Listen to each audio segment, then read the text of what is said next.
ना वाली 9 में हम 4 का फर्स्ट हल करके बताएंगे। ठीक है, सवाल में बता रहा है रिक्त स्थानों का मान ज्ञात कीजिए। देखो किताब में फर्स्ट आधार दिया गया है 15 cm और त्रिभुज का क्षेत्रफल कितना दिया गया है 87 cm स्क्वायर। ठीक है, तो लिखेंगे हम यहाँ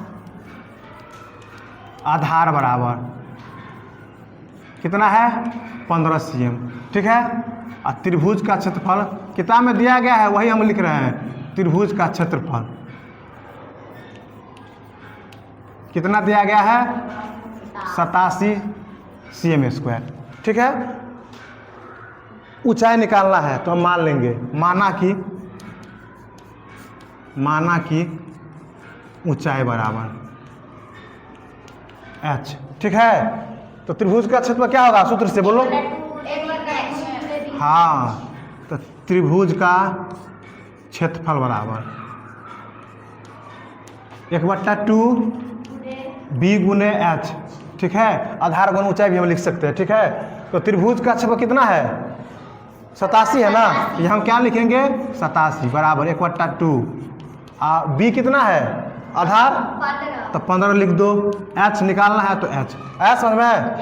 आगे देखो 87 बराबर, ठीक है, यहाँ 1/2 है ना, ध्यान से देखो 1 को हम 15 और h से गुना करें कितना होगा 15h, तो 15h। ठीक है, अब बट्टा में कितना 2।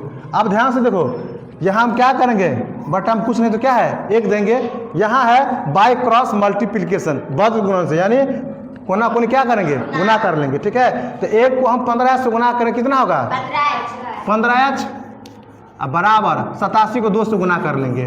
ठीक है, क्या निकालना है h है ना, तो इसीलिए h बराबर क्या होगा बोलो 87 गुने 2 बट्टा में 15, नहीं कटेगा गुना कर लेंगे।